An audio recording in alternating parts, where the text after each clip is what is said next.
é que, ao final de todas as entrevistas, produziremos um documento com as falas, sínteses, ideias, orientadas a partir das premissas da Carta de 88, para conjuntamente pensar no futuro da República e da nossa democracia. Este conjunto de entrevistas é promovido pelo Instituto Novos Paradigmas, o INPE, e pelo Instituto Defesa da Classe Trabalhadora, o DECLATRA, com apoio da revista virtual Democracia e Direitos Fundamentais, com transmissão da TVT, da Rádio Brasil Atual FM, sempre às terças-feiras, às 10h30 da noite, para a Grande São Paulo, né, a Rádio Brasil Atual, a TVE Bahia e ainda o Universo Online, o UOL, também Rede Soberania e Jornal Brasil de Fato. Agradeço novamente a presença de todos, passo a palavra para o nosso presidente do INPE, Tarso Genro.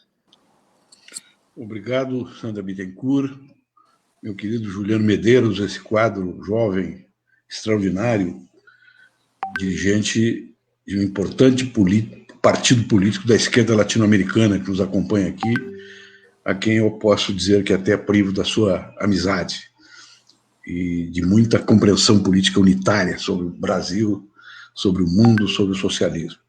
Fernando Haddad, eu sou suspeito para falar dele, sou um fã de carteirinha do Haddad, leitor dele, amigo e companheiro de lutas dentro do Partido dos Trabalhadores e também no governo do presidente Lula. Muito obrigado pela tua presença, Haddad.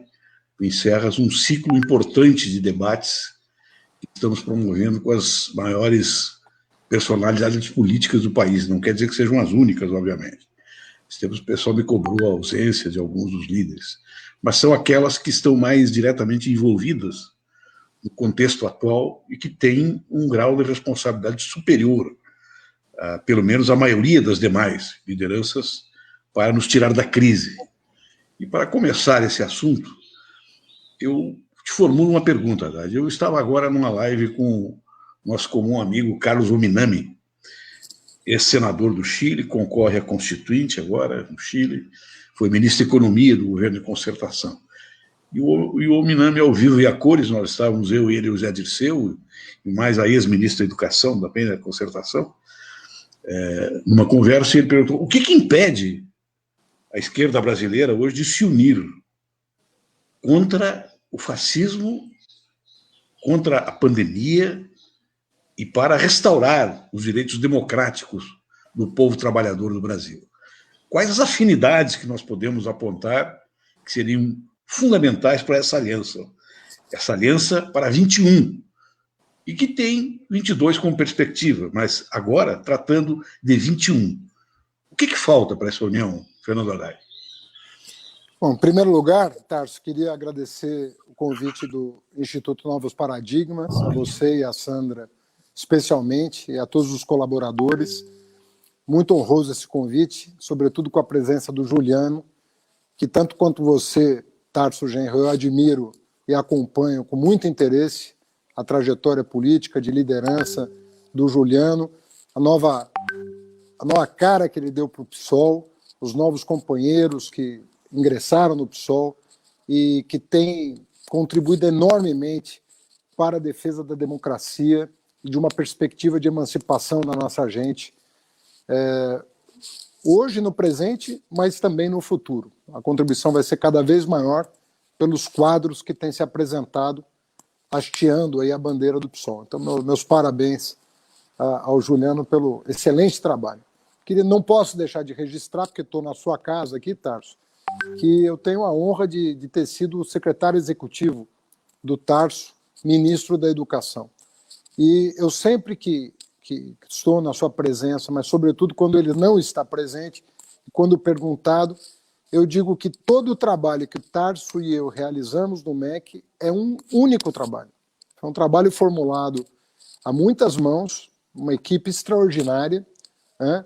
Tarso liderou esse processo em 2004, quando ele deixa o Ministério da Educação 1 ano e meio depois, as bases filosóficas do trabalho do governo Lula e Dilma estão consolidadas na área da educação, e foi um enorme prazer ajudar a elaborar e executar o plano que, na minha opinião, deixou um legado extraordinário durante os nossos governos, porque eu sempre digo, não é possível projeto de nação, não existe historicamente projeto de nação que não conte com o pobre na universidade.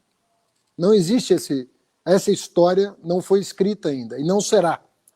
O projeto de nação ele se forja quando as camadas depauperadas, as camadas sem privilégio nenhum, ascendem aos níveis mais elevados da educação que um país pode oferecer. Aí sim, você tem um projeto de nação que está, nesse momento, sendo constituído, na minha opinião, como nunca. Aos pessimistas, eu digo, o que nós plantamos na primeira década desse ano, o Brasil vai colher por séculos. Não vai ser por década, por séculos, que é a mudança estrutural. Quando a gente pobre, a gente preta, a gente desclassificada e sem nenhum tipo de atenção das elites, chega aos níveis mais elevados da educação. Então nós vamos assistir o espetáculo de uma nação emergindo pelas mãos do seu povo mais humilde, que teve finalmente acesso à educação de qualidade. Então nós vamos ver isso acontecer, e eu e o Tarso, muitas e muitas noites, discutimos exatamente isso que eu estou dizendo aqui, que era por ali que nós íamos criar uma espécie de cordão de isolamento do obscurantismo e do retrocesso que marca a história desse país.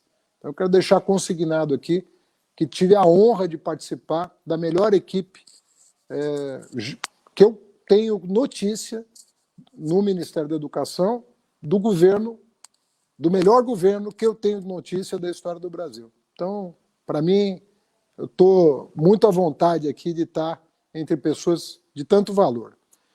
Respondendo à sua pergunta, nada nos impede de estarmos juntos, evidentemente, porque o desafio está colocado. Está aí o protofascismo, o fascismo, o obscurantismo, como você queira qualificar o governo Bolsonaro. Não há termos elogiosos possíveis para esse governo. É um governo que faz tudo errado, tudo na contramão do que vinha sendo construído, e de maneira que a esquerda tem uma obrigação enorme. Né? Quais são as questões que precisam ser colocadas práticas? Né?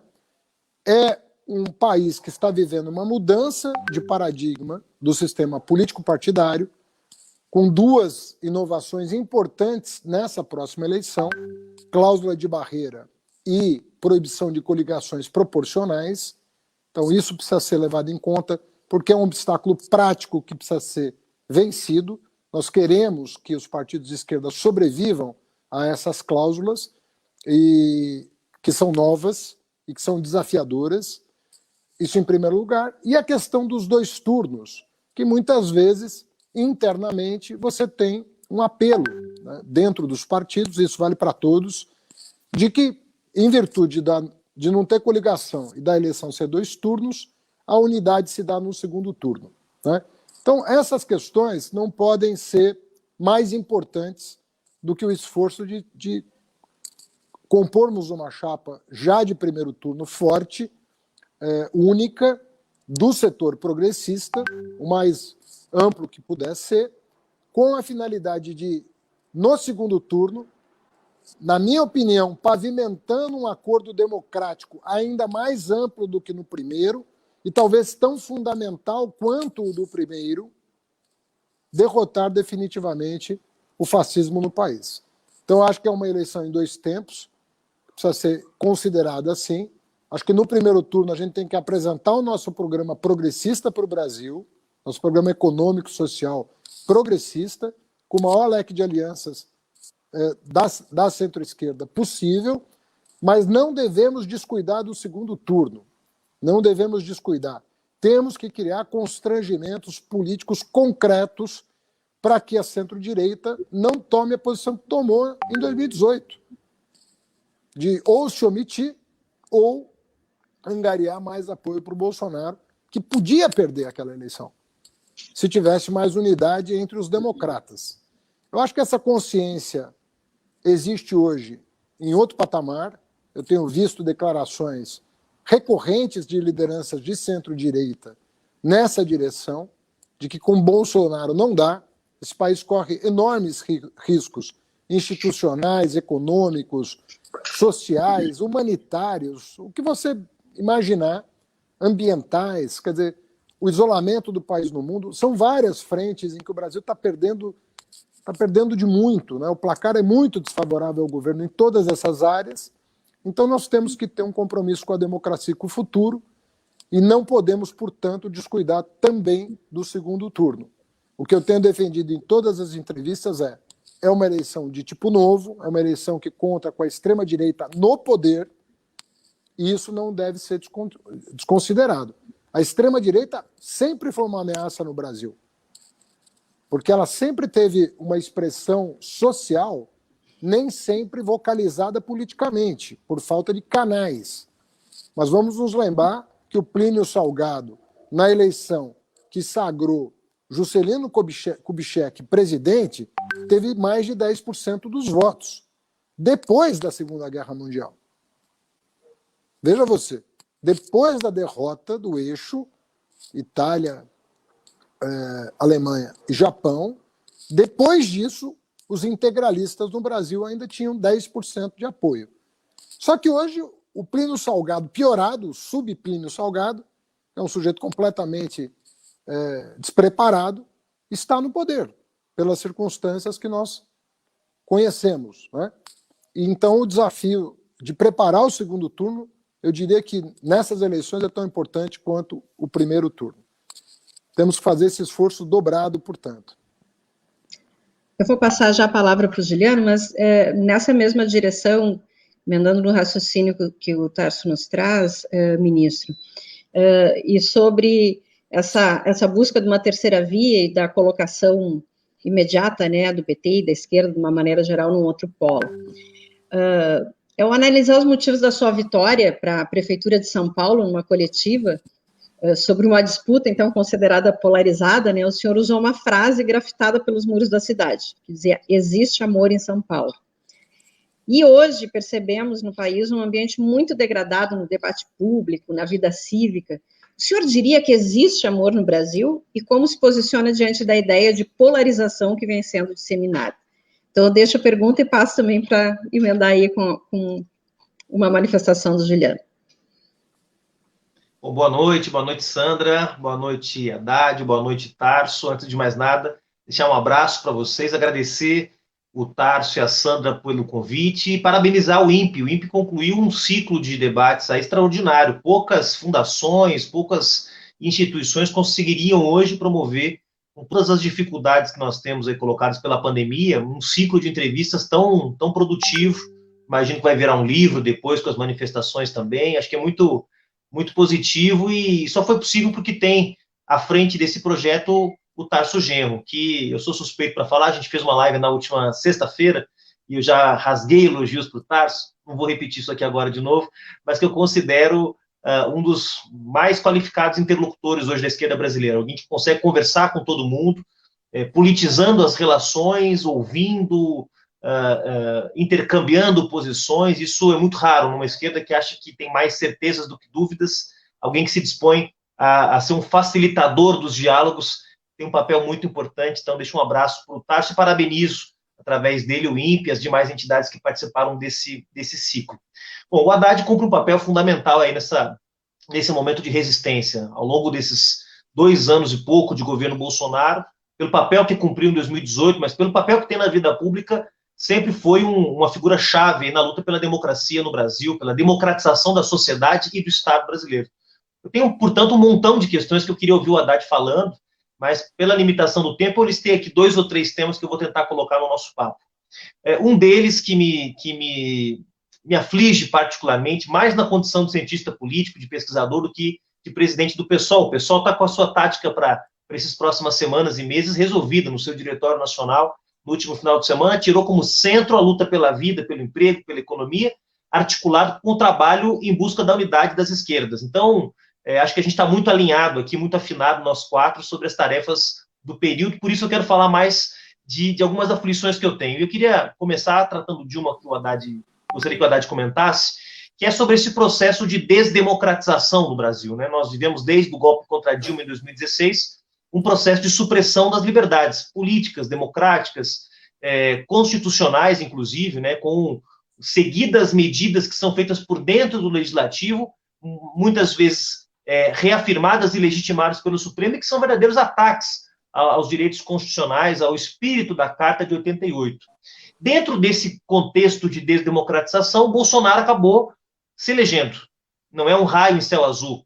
A crise da democracia liberal, como fala o nosso amigo Manuel Castells, esteve com a gente num evento antes da pandemia lá no Rio de Janeiro, é a expressão de uma ruptura entre a legitimidade dos sistemas políticos que se constituíram no Ocidente e a legitimidade que o próprio povo reconhece hoje nesses regimes políticos. Então, dentro desse contexto de desdemocratização, que viabilizou a eleição de um sujeito como Jair Bolsonaro, que expressa tudo o contrário de um processo de democratização da sociedade brasileira, eu queria perguntar para o Haddad por onde passa, num projeto de superação dessa situação que nós vivemos, a democratização, a democracia do Estado brasileiro, ou seja, a democratização das Forças Armadas, do Judiciário, do sistema de comunicação, aquelas tarefas que são efetivamente necessárias para democratizar o Brasil.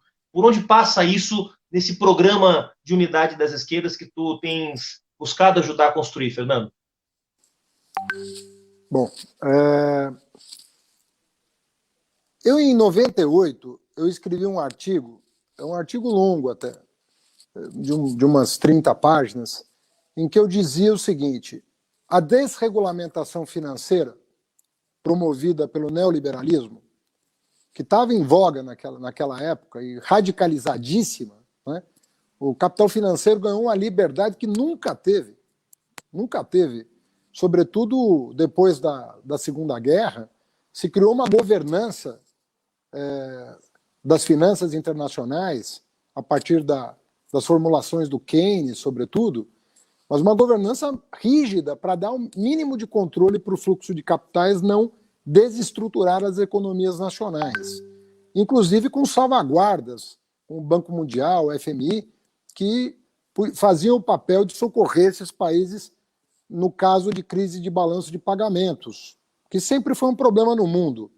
Mesmo na época do padrão ouro era um problema, e depois do fim do padrão ouro também. Quando se rompe a paridade dólar-ouro, em 71, começa um processo de desregulamentação financeira no bojo do neoliberalismo. E aí eu escrevo um artigo dizendo o seguinte: olha, isso vai resultar num tal nível de especulação financeira que nós vamos gerar uma crise financeira a qualquer momento. Obviamente que economista ele acerta quando ele diz o que vai acontecer, mas quando vai acontecer, isso é papel dos físicos, né? Não é papel dos economistas, é dizer quando vai acontecer. O que eu dizia com todas as letras era: nós vamos ter um problema financeiro grave pela frente, e já dizia nesse texto que as políticas keynesianas não seriam suficientes para resolver o problema, por um simples fato. A crise era decorrente do fim da governança de Bretton Woods. Ou seja, era uma decorrência do desmonte do aparato keynesiano montado no pós-guerra. E no final desse texto eu falo: quando essa crise bater, a semiperiferia vai viver o seu momento fascista. Isso em 98. Quando isso acontecer, nós vamos viver o fascismo. Por que eu dizia isso? Porque a semiperiferia, os países de renda média, não iam ter como conter os efeitos da periferização. Eram países de renda média que iam sofrer as consequências do fim da bolha especulativa nos vários mercados, imobiliário, acionário e de commodities também, que nos beneficiou numa certa medida, enquanto durou. Porque o preço do que a gente produzia foi lá para cima.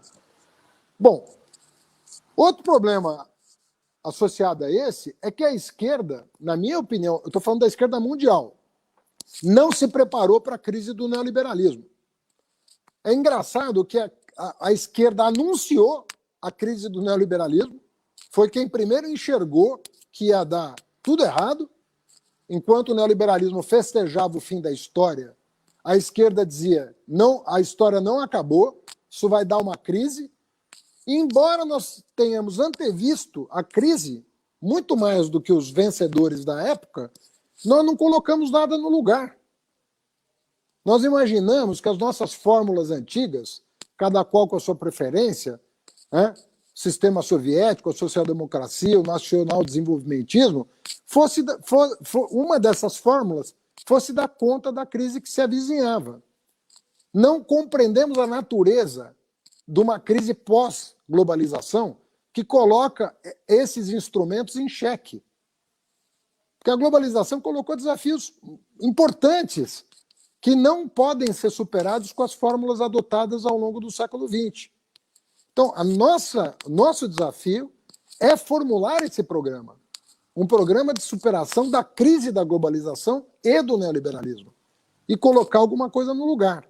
E para isso nós vamos ter que ter ousadia, porque nós não vamos poder contar com pinceladas, sabe, num quadro fúnebre, que é a crise do sistema atual. As pinceladas não vão resolver o problema. Nós vamos ter que enfrentar desafios estruturais para tirar o país dessa situação. E eu ousaria dizer que não passa apenas pela questão nacional. Eu ousaria dizer que esse projeto ele tem que ser pensado para além das fronteiras nacionais. Porque a América, não é só a América Latina, a América corre o risco de ficar isolada. A América, não estou falando da América Latina, existe um deslocamento muito forte do centro de gravidade da produção de capital, da reprodução de capital, que migrou para a Ásia com uma força absurda e que está arrastando, inclusive, a Europa, cujos líderes estão mais de olho no que está acontecendo na Ásia do que está acontecendo aqui pela primeira vez em 200 anos. Aqui, quando eu digo a América, pela primeira vez em 200 anos. Então, nós estamos diante de uma crise estrutural. Então, as relações latino-americanas vão ter que se transformar, as relações no continente americano vão ter que se transformar, e isso vai ter que passar por reformas internas de cada país, cada qual com o seu problema, porque os problemas são diferenciados. Mas nós temos um solo comum de problemas que que vai exigir soluções para além das fronteiras nacionais.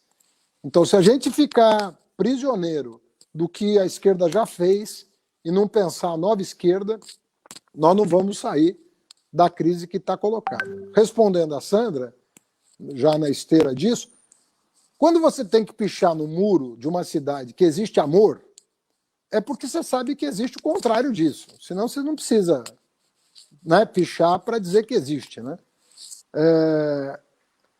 Todo mundo sabia o que estava acontecendo no Brasil desde 2013. Né? Quer dizer, você está falando de 2012, mas na verdade desde 2005. E eu comecei a ver isso com muita clareza depois da reeleição do Lula. A reeleição do Lula já significou um abalo da imagem que a elite tinha do Brasil.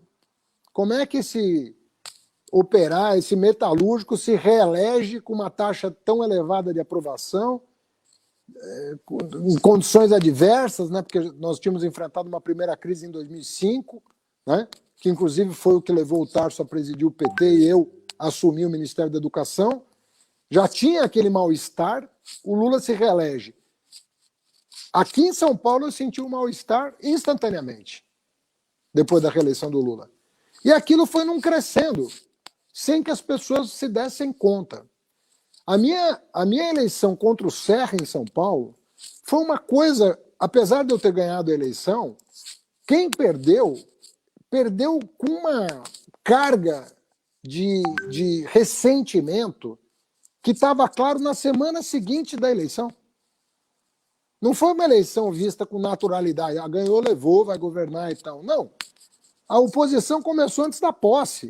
Os meios de comunicação se organizaram para fazer um enfrentamento direto à minha administração, inclusive com a contratação de profissionais específicos, que inclusive relatavam que tinham sido contratados com essa finalidade, sem nenhum pudor. E se viu o circo que se montou nas rádios e TVs aqui de São Paulo a partir de 2012, né, a partir da minha eleição, e sobretudo em 2013, quando aqueles meninos do Passe Livre foram praticamente expulsos da rua para dar lugar a essa direita bárbara que só cresceu desde então e que culminou com a eleição desse psicopata, né, que é o Bolsonaro. Então, eu acho que ali já tinha o germe muito bem caracterizado do que veio se desenvolver, né? Um enorme ressentimento pelo que estava acontecendo no Brasil, de bom e não de ruim. Então, acho que nós vamos ter que puxar de novo. Existe amor no Brasil, para as pessoas se lembrarem, né, que existia um projeto, né? Um projeto de inclusão, um projeto de desenvolvimento com inclusão, com participação, e que pode ser resgatado em outro plano, né, com outros desafios, e talvez com uma radicalidade teórica, né, maior em função do descalabro da última década. Tarso? Eu posso emendar também, eu tenho, nesse sentido, eu tenho uma outra pergunta também aqui. O programa petista na eleição passada, então, teve como foco a retomada de programas sociais e políticas visando a igualdade de gênero, superação da pobreza, reforma política com participação popular, fortalecimento do SUS e educação como prioridade estratégica. E no campo econômico, seria através do estímulo ao consumo do mercado interno, facilitando crédito a juros mais baixos e, com isso, retomar o fomento ao emprego.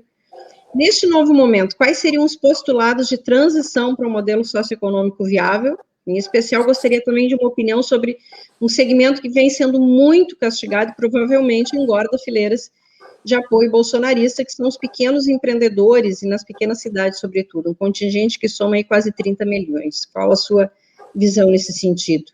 Eu não sei se o Tarso quer também fazer alguma colocação. Está sem som, Tarso. Abrindo o microfone, Tarso.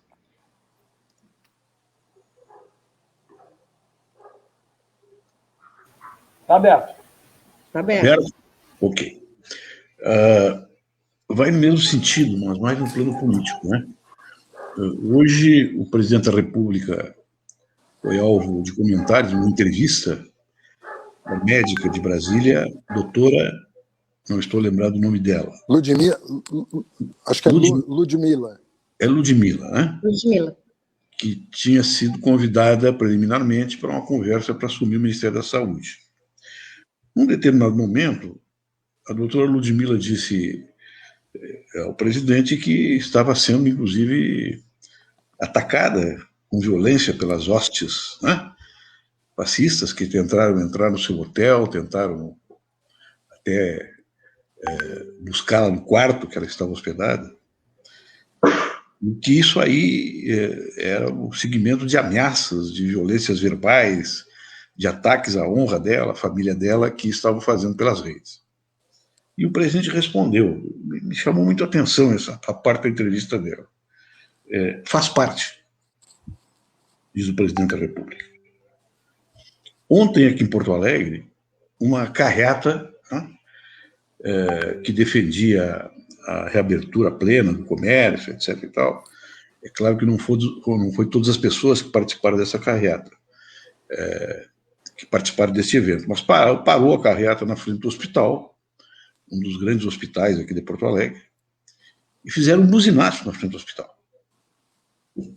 Veja o elemento necrófilo e doentio que tem uma manifestação desse tipo, né?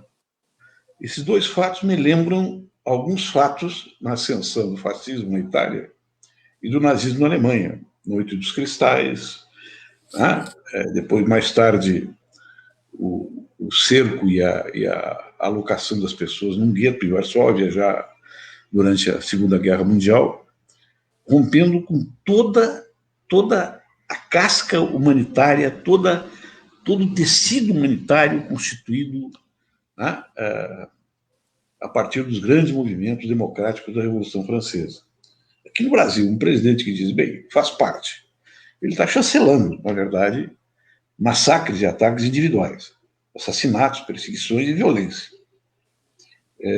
Eu acho que está chegando um momento que naqueles lugares, naquelas cidades, naqueles territórios, que a violência contra as pessoas pode ser cometida impunemente, sem que as pessoas tenham o apoio das autoridades policiais para se defender. Eu acho que a esquerda tem que assumir a responsabilidade de promover algum tipo de movimento interno para a autodefesa do movimento de massas, dos seus líderes, das pessoas que podem estar expostas a isso. Porque se isso aí continuar, eu estou falando em legítima defesa física, que está no Código Penal brasileiro. Não estou falando de formação de milícias. Milícias é eles que formam. Né? Porque se isso continuar e não tiver nenhuma resistência, nós vamos que nem cordeiros, né, para o novo matadouro fascista. O que não é impossível hoje no Brasil. Que tem um presidente que diz, faz parte. Esta é a situação que nós nos encontramos e que demanda da nossa parte uma compreensão de unidade urgente no movimento social, no movimento de massas, na intelectualidade, entre as lideranças partidárias para resistir a essa hecatombe, né, que nos ameaça. Eu acho que isso merece uma consideração de pessoas que têm a responsabilidade política como tu tens e como o Juliano, como presidente do PSOL, tem também. Bom, eu reitero o que eu penso sobre o que está colocado para 2022, é derrotar esse projeto fascista. Eu considero esse projeto fascista. Eu escrevi sobre isso na minha coluna na Folha de São Paulo. Talvez tenha sido dos primeiros a chamar atenção para a semelhança de alguns procedimentos desse governo com a análise que a Escola de Frankfurt fazia das práticas, né, nazifascistas, e que são muito semelhantes. Né, o uso da mentira, da sexualidade, da religião, uma série de ingredientes que revolvem, né, quase que elementos atávicos, né, do processo de formação da espécie humana mesmo, resgatando aquilo que se imaginava superado e que não tendo sido superado, até porque o capitalismo não permite a superação desses sentimentos, né, que são primitivos, eles voltam a surgir e com a violência do modelo atual, que é o armamentismo, que é a violência com a crueldade que era impossível, né, no passado remoto. Né? Você não conseguiria produzir numa guerra matar 60 milhões de pessoas, como aconteceu na Segunda Guerra Mundial. Ela é produto dessa violência reciclada pelo capitalismo, né, quase que reivindicando um passado de desgraças, de certa maneira, insuperadas. Né? Então, o fascismo é muito isso, é muito esse diálogo, né, com aquilo que não foi superado. E nós temos tanta coisa que não foi superada, o patriarcalismo, a misoginia, o patrimonialismo, a escravidão. Nós somos aqui um covidário, né, de vírus históricos absurdos, né, que não foram superados ainda. Começaram a ser. Hoje eu li uma entrevista de agora não me virá o nome, mas de uma liderança, uma mulher negra na Folha de São Paulo, dizendo que o Lula tinha que empoderar as mulheres negras no seu próximo governo. Que as mulheres negras... E é verdade. Né? A questão racial nunca foi superada no Brasil. E ela fazia referência, Tarso, se você não leu, você precisa ler essa entrevista, porque ela fazia referência à entrada da mulher negra na universidade pública. Ela fez referência exatamente a isso. Falou, agora nós temos total condição de contribuir justamente com o projeto nacional a que eu fazia referência. E esse projeto nacional, se não contar com a mulher negra, não contará com a maioria da população, por definição. As mulheres são maioria e as negras dentre as mulheres são maioria, você está falando aí talvez de 26%, 27% da população. Entre brancos, negros, homens e mulheres, você está falando mais do que 1/4 da população é de mulheres negras. Não é de homens brancos, não é de mulheres brancas, é de mulheres negras. Então ela, com muita razão, reivindicava poder, reivindicava participar do poder, dividir o poder, né? Compartilhar o poder. E essa reivindicação me parece a mais nobre que nós temos pela frente, porque é o maior problema que o país enfrenta até hoje, né? Por todas as razões conhecidas. A abolição foi um faz de conta, né? Nós nunca tivemos um processo de inclusão dessa parcela da população ao mínimo que a civilização permite sonhar. E Vilma Reis é o nome da liderança. Vilma Reis, isso mesmo. Reis. É ela mesmo. Obrigado, Sandra. E uma participação extraordinária dela hoje na esfera pública. A participação dela muito preciosa e precisa, né? Eu estou dizendo isso porque o fenômeno Bolsonaro tem a ver com isso. O fenômeno Bolsonaro não está dissociado disso. Ele é a recidiva de uma doença crônica que o Brasil não se cura, que é todo esse passado cruel, né, que ainda se faz presente nos mínimos detalhes da vida social. E, assim, inaceitavelmente, quer dizer, uma coisa absurda, que a gente ainda convive. Então, a tarefa é derrotar isso e fazer todo o esforço. Eu tô um pouco mais otimista, Tarso, talvez que você, pelo tom da tua pergunta. Por quê? Eu acho que está havendo sinalizações importantes, sobretudo depois da semana passada. A semana passada, eu acho que abriu um capítulo novo na história do Brasil, com o resgate dos direitos políticos do Lula. Nós sabemos o que significou, a violência que significou tirar o Lula do jogo político, né? Inclusive não permitindo, não que ele não fosse candidato, que ele não participasse nem como cabo eleitoral da eleição. Tiraram ele de cena, impediram uma pessoa que estava encarcerada injustamente de sequer dar uma entrevista de apoio ao seu candidato. Imagina você a que ponto, a que requinte chegaram. Inviabilizaram a Constituição, a liberdade de expressão, e talvez eu tenha sido dos poucos seres humanos do planeta que, numa eleição, recorre ao apoio de um presidiário para se eleger. Quando que isso aconteceu? Talvez na África do Sul tenha acontecido, talvez no Uruguai, em poucos países aconteceu de um candidato a presidente querer o apoio de uma pessoa que está encarcerada e a justiça impedir. Ou seja, não tem nada mais eloquente do que isso. Eu acho que desde a semana passada o quadro mudou. O quadro mudou porque as pessoas estão percebendo o buraco que o Brasil cavou com a eleição do Bolsonaro e com o apoio dos endinheirados desse país, apoio forte dos endinheirados desse país, que meteram o país nessa encrenca como sempre fizeram. Não é a primeira vez que terão feito isso. Já fizeram inúmeras vezes, de botar o país em encalacradas, né, porque queriam preservar os seus ganhos financeiros em detrimento de um projeto nacional. Projeto nacional, já respondendo a Sandra, que vai ter que contar com medidas mais estruturais. E já em 2018, os dois temas econômicos mais representativos do que nós pretendíamos fazer era a reforma bancária, porque o Brasil não tem sistema de crédito, e o sistema de crédito, sem ele, não haverá desenvolvimento no país. Nós não temos sistema de crédito no país.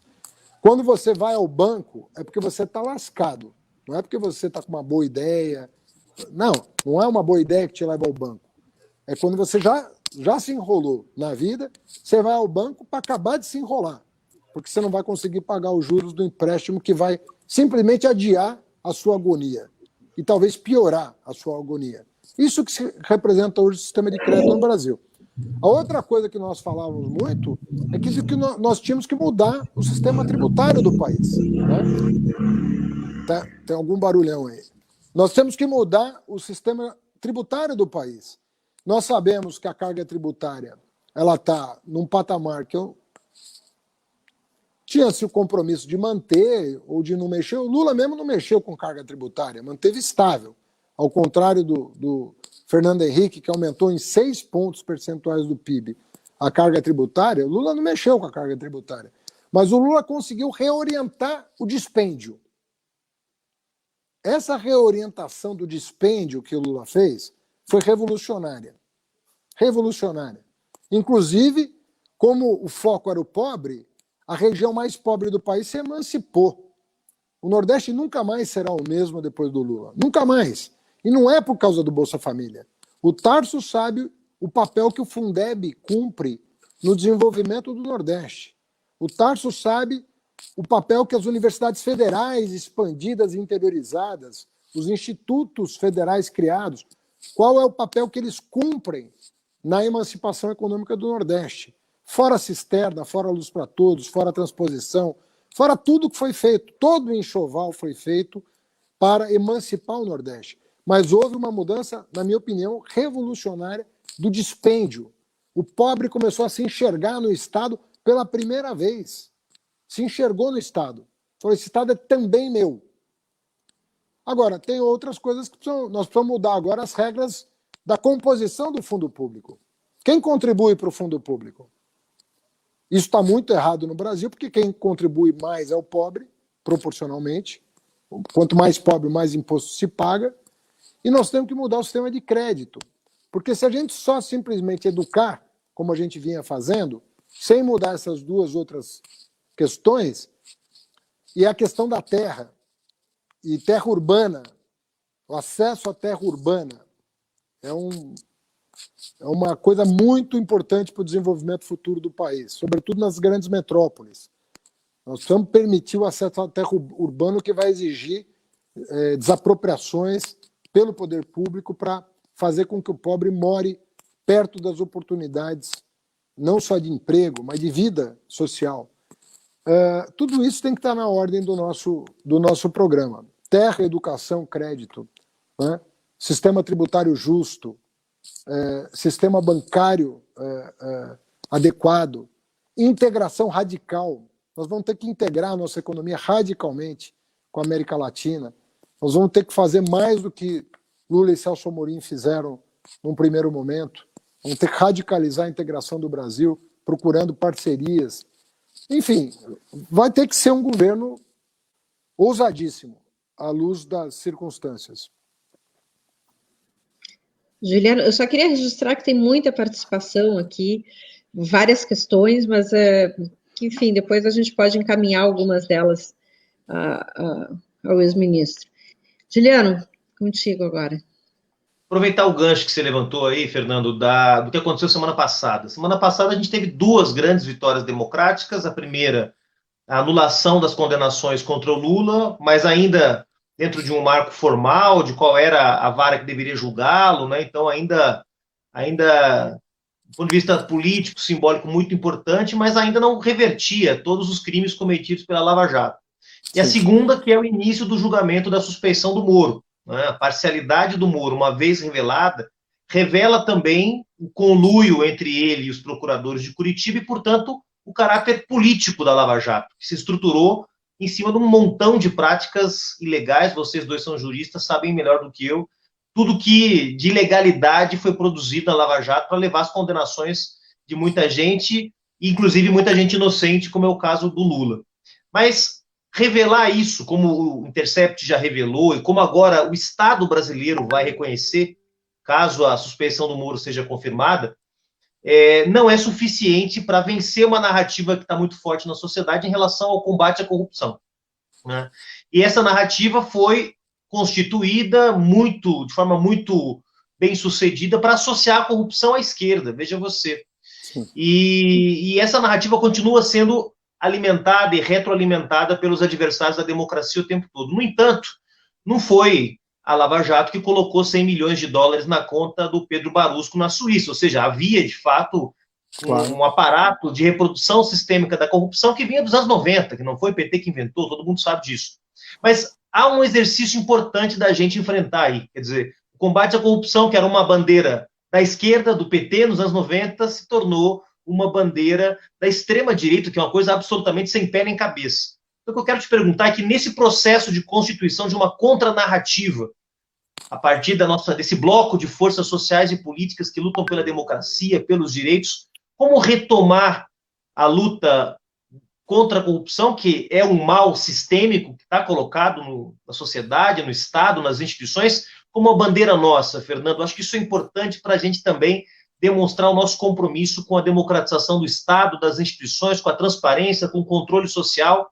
Como que a gente enfrenta esse debate para não ficar espremidos apenas dizendo que a Lava Jato cometeu crimes e que não havia corrupção, quando a corrupção é um problema sistêmico do sistema do capital? Perfeito. Bom, a gente tem 10 minutos finais só para localizar, para a gente se localizar no tempo, tá? Tá, vou tentar ser rápido nessa. A Lava Jato poderia ter sido uma das mais de 1.000 operações que aconteceram durante os nossos governos, né? Aconteceram mais de 1.000 operações da Polícia Federal nos nossos governos. Polícia que tinha autonomia, Ministério Público que tinha autonomia, enfim, Poder Judiciário que não tinha nenhuma forma do Poder Executivo se envolver, zero. Nós colocamos nos tribunais pessoas de reputação ilibada, de notório saber jurídico. Ninguém nunca acusou o PT de ter instrumentalizado nem o Judiciário, nem o Ministério Público, nem a Polícia Federal. Ao contrário, eles próprios reconhecem que nunca tiveram tanta liberdade de agir. A Lava Jato ia ser mais uma operação. Mais uma operação, né? Ia ser uma importante operação, porque ia quebrar um cartel que atuava na maior empresa brasileira. Um cartel que atua na maior empresa brasileira lida com muito dinheiro. É importante quebrar esse cartel. Precisava quebrar as empresas? Não, bastava expropriar as ações dos donos dessas empresas mancomunados com a quadrilha. Você ia ter preservado milhões de empregos se você tivesse simplesmente expropriado essas pessoas, né? Se você tivesse mantido essas pessoas na cadeia e não liberado essas pessoas para viver com o patrimônio pessoal que mantém. Se você tivesse prendido e repatriado os milhões de dólares que cada um dos diretores da Petrobras tinha. Agora, o que o Moro viu? O Moro enxergou uma oportunidade de fazer carreira política. Ele claramente enxergou ali, falou, bom, o Lula caiu na minha mão, agora é comigo. E, evidentemente, ele já tinha um prejuízo, né, sobre o PT, e ele simplesmente se valeu dos meios de comunicação para impor às instâncias superiores o seu preconceito, o seu prejuízo sobre o Lula. Então ele foi consolidando com o apoio dos meios de comunicação uma narrativa contra o Lula, para tirar o Lula do páreo, uma vez que a Dilma já estava, né, impedida no processo que se conhece, que foi outra farsa, porque não se demonstrou qual é o crime de responsabilidade que ela cometeu. Tanto é verdade que ela nem perdeu os direitos políticos até hoje. Então, e nem tem nenhuma condenação até hoje, nada, não tem nada contra a Dilma. E não haverá nada contra a Dilma, porque a gente conhece a Dilma. A Dilma é uma Caxias. Não tem nem processo. Como é que é? Não tem nem processo contra a Dilma, nem querem. Não, é um absurdo. Você tirou uma mulher honesta, você não gostava mais dela. Né? E a coisa mais assintosa ver o Aécio Neves reconhecer que foi um erro o impeachment, que eles teriam ganhado a eleição em 2018, se não fosse a barbaridade que fizeram, a aliança com o Eduardo Cunha e com o Temer, para simplesmente sabotar o governo. Ou seja, sabotar o país. Que aqueles 6% do PIB que nós perdemos, quem é que vai recuperar aquilo agora? Quanto está custando para o país aquela aventura? Então eu acho que a gente tem que continuar a nossa narrativa. As coisas hoje são muito melhores do que já foram. Nós temos que insistir na verdade, em desnudar a verdade sobre isso. Eu acho que eu fui o prefeito de São Paulo que mais recuperou dinheiro desviado da história da cidade. Eu montei uma Controladoria Geral do município em que desbaratou 5 ou 6 quadrilhas na cidade de São Paulo e recuperou uma enormidade de dinheiro. Nunca a imprensa se importou com isso. Nunca deu mérito para a minha iniciativa de criar a Controladoria.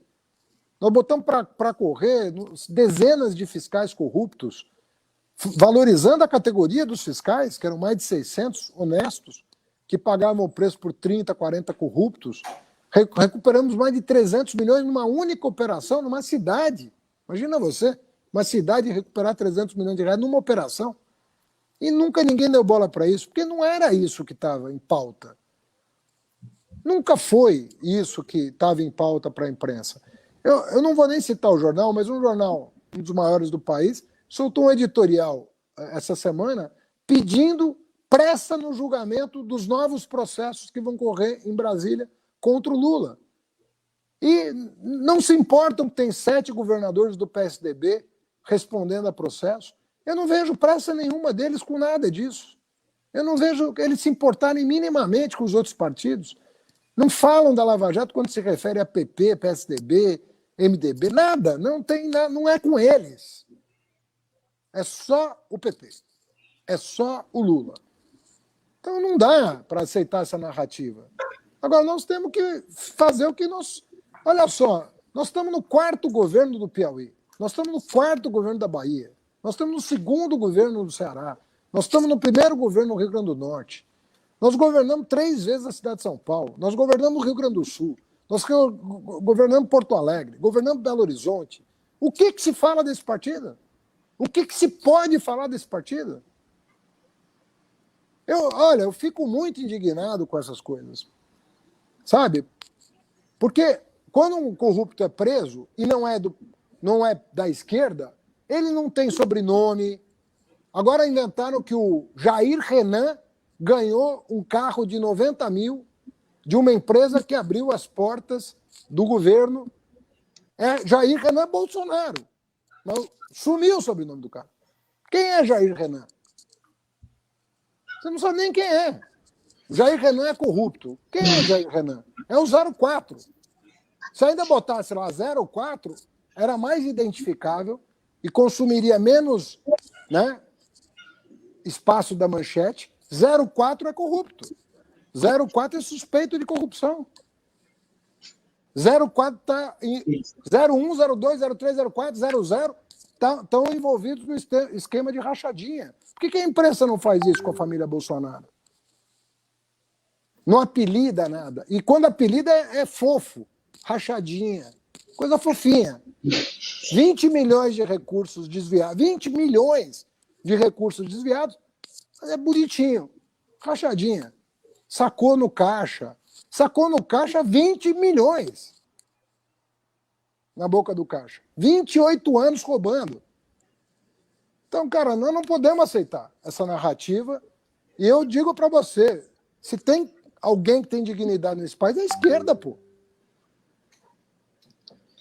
A gente tem 3 minutinhos finais, eu queria convidar o Tarso para fazer uma fala final e só apontar assim, algumas questões que estão chegando. Solidariedade ao Felipe Neto, que foi chamado pela Polícia Federal a se explicar porque chamou Bolsonaro de genocida.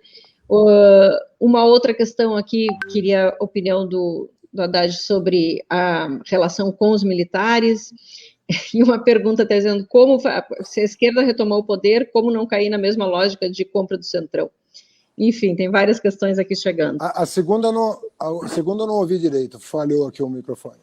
A segunda. A tua opinião sobre a relação com os militares, como deveria ser estabelecido depois do governo Bolsonaro. Tarso, queres fazer uma palavra final aí para a gente encaminhando? Uma frase final e passar para o Haddad, agradecer o Juliano, brilhante companheiro que participou conosco aqui dessa conversa. Haddad, a mesa democrática contra o fascismo, contra o genocídio em defesa da democracia, tem viabilidade próxima, na tua opinião? Eu acho que tem. Você veja só, o Dória, né? Hoje o Dória chamou o Bolsonaro de genocida. Vai ser chamado da polícia também. Não, mas por que o Felipe Neto aqui é processado? Coitado do Felipe Neto, é um youtuber. O processo Dória, pô. Seja homem, pô. É que o Bolsonaro, ele não tem coluna vertebral. Esse é o problema. Não tem. Ele manda a Polícia Federal na casa de um menino youtuber bem-sucedido. O governador do estado chamou ele de genocida. Eu já chamei ele de genocida 1000 vezes. Por que ele não manda a Polícia Federal aqui? Vai mandar na casa do menino, pô? Ele não tem coluna vertebral. Ele não tem condições morais, intelectuais, físicas de enfrentar nada. Nada. Ele é nada, é um nada na presidência. É uma coisa muito indigna o que está acontecendo com esse país. Como é que nós chegamos nisso? Eu realmente fico me perguntando. Como é que o Brasil permitiu uma coisa dessa? Por mais ódio que tivesse nesse país, o país não dá um tiro no pé desse tamanho que deu. Vai ser um processo de reconstrução longo. O nível de destruição que eles estão promovendo é muito grande. Com essas emendas constitucionais, com essas leis de independência do Banco Central, com o fatiamento das estatais, a venda a preço de banana, vai dar muito trabalho. A educação, vocês não querem saber o que vai ser recuperar a educação no pós-Bolsonaro. Nós não teremos visto nada parecido com o que vai ser a retomada em algum momento das aulas pós-vacinação, pós-imunização. Um descalabro que aconteceu. Nenhuma providência foi tomada. Nada foi feito. Então, nós estamos diante de um caos. O que nós temos? Nós temos que arrancar um compromisso de todo mundo, né? De que quem quer que nos represente no segundo turno vai receber o entusiasmo dos demais. O entusiasmo dos demais. Muito difícil ter um candidato de oposição só, né? Isso é quase impossível, ter um único candidato de toda a oposição ao Bolsonaro. Mas nós temos 2 turnos. Então vamos supor que a gente tenha 3 candidatos, 4 candidatos. Tem que ter um pacto. Quem for para o segundo turno tem que derrotar o Bolsonaro. E ponto, entendeu? Parar de ficar fazendo... mas o que o mercado financeiro... Que mercado financeiro é esse? Quem são esses caras? Não dá para ser assim, entendeu? Você quer discutir regra fiscal, você virou bandido porque você quer... O FMI tem uma cartilha com 20 regras fiscais lá. Algumas ele elogia, outras ele critica. A nossa é única no mundo. E você não pode falar nada. Mas eu quero discutir uma outra regra fiscal, responsável, correta, sustentável. Mas não pode. Não pode. Quem está dizendo que não pode? Qual é o livro-texto de economia que está dizendo que não pode? Qual é o documento de organismo internacional que está dizendo que não pode? Sabe, você fica prisioneiro do que fala o Merval Pereira e a Miriam Leitão, então, se contrariar esses dois, você cai? Como é que fica esse país? Então, ou a gente se livra dessas amarras e percebe que isso não é o mais importante, até porque os governos erram e corrigem. Tem problema. Tem Congresso, tem Poder Judiciário. Quando a democracia está funcionando, um poder corrige o outro. E o voto corrige todo mundo. Tem voto. Voto é o que corrige a democracia. Tem outra coisa. É a harmonia entre os poderes, um fazendo contrapeso ao outro. Um presidente não faz o que quer numa democracia, o Congresso não faz o que quer, o Judiciário não faz o que quer. E o voto. É muita coisa. Já está bom demais. Agora, milico não é para controlar essas coisas. Os militares têm que ser uma categoria prestigiada, todo mundo é prestigiada, bem formada, bem equipada, para exercer a função constitucional deles, de defesa da soberania nacional. Ponto final.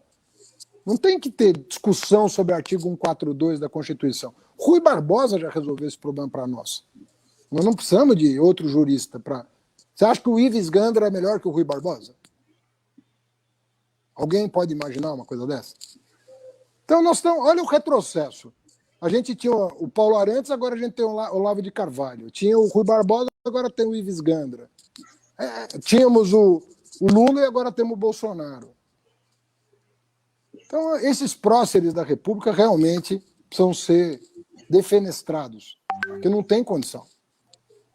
E eu acho que se tiver um compromisso firme, todo mundo... Porque não é possível que o Dória vá apoiar o Bolsonaro no segundo turno, depois do que ele está falando, como apoiou em 2018. Então precisa arrancar o compromisso dele. Traz ele aqui, pô. Traga ele aqui no Novos Paradigmas e fala, Dória, você vai fazer a mesma coisa que você fez em 2018? O Haddad quer saber. Boa ideia.